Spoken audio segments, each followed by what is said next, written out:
പിതാവിന്റെയും പുത്രന്റെയും പരിശുദ്ധാത്മാവിന്റെ നാമത്തിൽ സ്വർഗ്ഗസ്ഥനായ ഞങ്ങളുടെ പിതാവേ,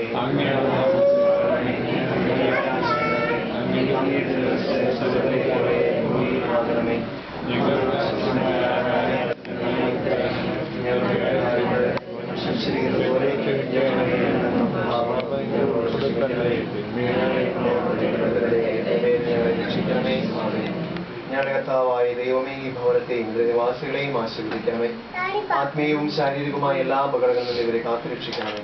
പിതാവും പുത്രനും പരിശുദ്ധാത്മാവുമായ സർവേശ്വര, സൈന്യങ്ങളുടെ ദൈവമായ കർത്താവേ, അങ്ങയുടെ ഭവനം എത്ര മനോഹരമാകുന്നു. അങ്ങയുടെ അന്യസ്ഥലത്തായിരം ദിവസത്തേക്കാൾ അങ്ങയുടെ അങ്കണത്തിൽ ഒരു ദിവസം കൂടുതൽ അഭികാമ്യമാണല്ലോ.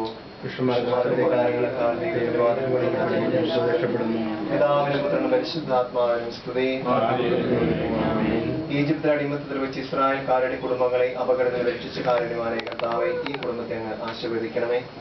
അങ്ങയുടെ തിരുസഭയിൽ സജീവമായി പ്രവർത്തിക്കുന്ന പ്രധാനമായ ഘടകം കുടുംബമാകിയാൽ പൈതൃകമായ അനുഗ്രഹം നൽകി ഇതിനെ കാത്തുരക്ഷിക്കണമേ. ഞങ്ങളുടെ ഈ ഭവനം അങ്ങയുടെ ആലയമായി സ്വീകരിക്കണമേ. നസ്രത്തിലെ തിരുകുടുംബം പോലെ സമാധാനത്തിന്റെയും പ്രാർത്ഥനയുടെ ഒരു ഭവനമായി തീരട്ടെ. സന്തോഷത്തിലും സന്താപത്തിലും സമ്പത്തിലും ദാരിദ്ര്യത്തിലും അങ്ങയുടെ തിരുമനസ് നിറവേറ്റുവാൻ ഞങ്ങളെ സഹായിക്കണമേ. ശിശുക്കളെ സംരക്ഷിക്കുകയും പരിശുദ്ധരായി വളർന്നു വരുവാൻ അവരെ അനുഗ്രഹിക്കുകയും ചെയ്യണമേ. പിതാവും പുത്രനും പരിശുദ്ധാത്മാവുമായി സർവേശ്വര എന്നേക്കും.